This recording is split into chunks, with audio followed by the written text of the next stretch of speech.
Radhika and her family ব্লগে আজকে নিয়ে এসেছি আমুল ফ্রেশ ক্রিম দিয়ে কিভাবে আমি শাহি পনির বানাই তার একটি ভিডিও।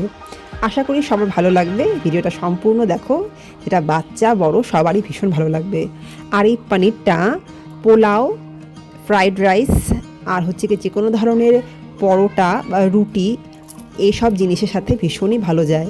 তাহলে চলো শুরু করি রেসিপিটা।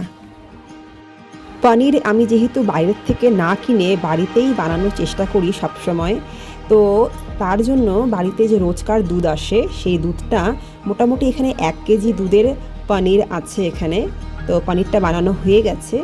লেবুর সময় লেবু দিয়ে বানাই, ফিটকিরি দিয়ে বানাই, বা ছানা করার যে পাউডার পাওয়া যায় ক্যালসিয়াম ল্যাকটেট, আমি সেটা দিয়েও বানাই।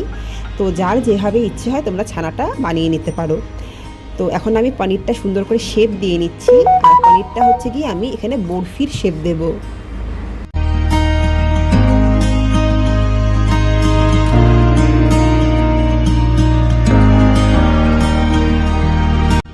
তো পনিরটা ওদিকে শেপ দেওয়া হয়ে গেছে। পনিরটা যেহেতু আমি ভাজবো না, তো আমি ডাইরেক্ট চলে এলাম এখানে মশলা তৈরি করার জন্য। তো মশলার জন্য লাগবে বেশ কয়েকটা টমেটো, বেশ কিছুটা আদা, সব কিছু আমি কুচিয়ে নিলাম, তারপর মিক্সিতে দিয়ে দিলাম। তারপর দিয়ে দিচ্ছি বেশ অনেকটা পরিমাণ পোস্ত।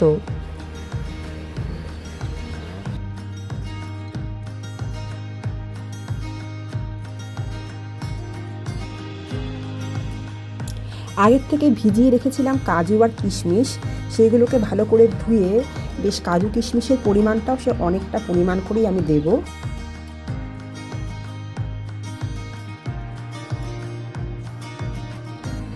তো আমি এই যখন মশলাগুলো পেস্ট করব তার সাথে আমি পরিমাণ মতন গরম মশলা দিয়ে নেব, যেমন দারচিনি, লং, এলাচ।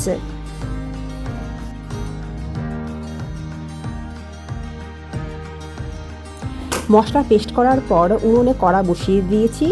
কড়াতে আমি পরিমাণ মতন তেল দিয়ে দিয়েছি। এবার তেলে আমি আবারও কিছুটা গরম মশলা ফোড়ন দেব। এবারে দেব সামান্য পরিমাণে হিং। এই হিংটাও আমি ফোড়নেই দিয়ে দেব। এবারে এই দেখো পেস্ট করা মশলাটা এরকম হয়েছে দেখতে, এটা আমি কড়াতে দিয়ে দেব।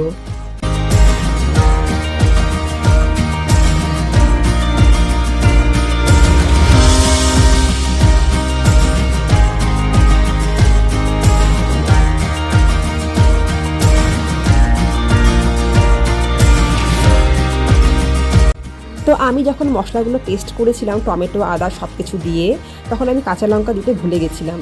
তো আমার ফ্রিজে সবসময় কাঁচা লঙ্কা বাটা থাকেই, তো সেখান থেকে কিছুটা পেস্ট নিয়ে আমি দিয়ে দিলাম। যার বাড়িতে যেমন তোমরা ঝাল খাও সেই রকমভাবে তোমরা ঝালটাই ব্যবহার করবে।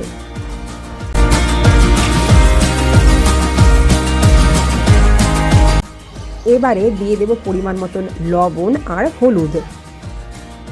এই ক্ষেত্রে আমি বলে রাখি, ফ্রেশ ক্রিম দিয়ে যখন শাহি পনির করা হয় তো অনেকেই, বেশিরভাগ মানুষ এটা সাদা করে।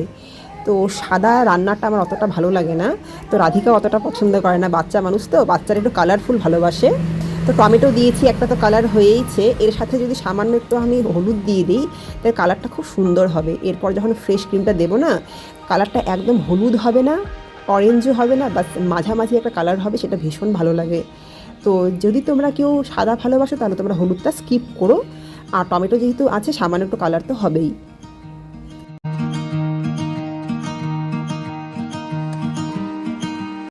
তো মিক্সিতে যেহেতু অনেকটা মশলা লেগে আছে, তো সেটাকে আমি ধুয়ে সামান্য একটু জল মশলাতে আমি দিয়ে রাখবো।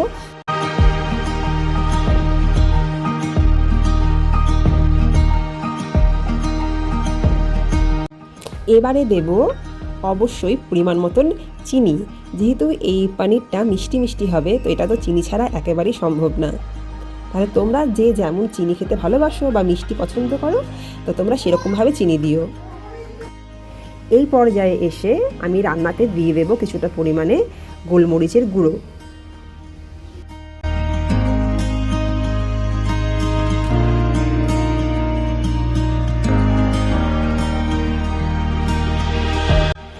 তো মশলাটা আমার পারফেক্টলি প্রিপেয়ার্ড হয়ে গেছে। এখন আমি পরিমাণ মতন জল দিয়ে দিলাম।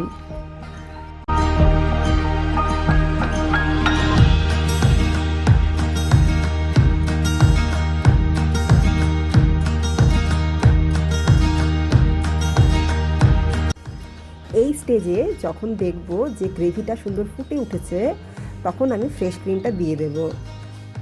আর ফ্রেশ ক্রিমটা ছাড়াও অনেকে ইচ্ছা করলে পরে এটা করতেই পারো, সবসময় তো বাড়িতে ফ্রেশ ক্রিমটা থাকে না, তো ফ্রেশ ক্রিমটা দিলে পরে অবশ্যই টেস্টটা একটু ভালো হবে বা একটু অন্যরকম হবে। আর ফ্রেশ ক্রিম ছাড়া টেস্টটা অবশ্যই একটু অন্যরকম হবে।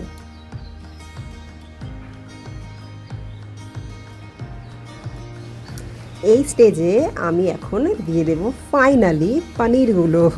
পনির ছাড়া এই যে গ্রেভিটা একেবারেই অসম্পূর্ণ। আর পনিরটা কিন্তু আমি মোটেই ভাজিনি, কাঁচা পনির ইউজ করেছি আমি।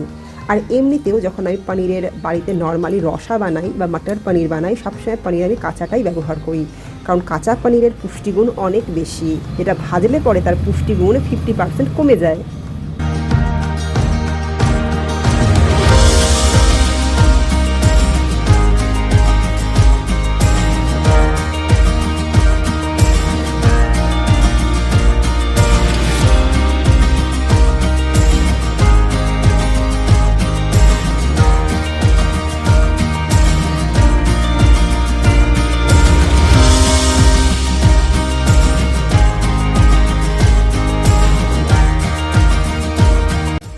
আর কাঁচা পনিরটা ইউজ করলে কি হয়, পনিরগুলো ভীষণ সফট হয়, স্মুথ হয়।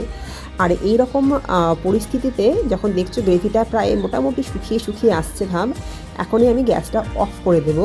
আর এখন একটুখানি কিছুক্ষণ রাখলে পরেই পারফেক্টলি এটা জমে যাবে, আর একদম শুকনোও হবে না আর ট্যালট্যালেও থাকবে না। অ্যাট লাস্ট আমার শাহী পনিরটা তৈরি হয়ে গেছে। তো নামিয়ে তার উপরে আমি আবারও কিছুটা ফ্রেশ ক্রিম দিয়ে দেই। তো অনেক সময় ফ্রেশ ক্রিমটা দেওয়ার পর রাধিকা এখানে কিছুটা ডেকোরেশন করে, অনেক সময় হার্ট আঁকে, অনেক সময় স্টার আঁকে, অনেক সময় স্মাইলিও আঁকে।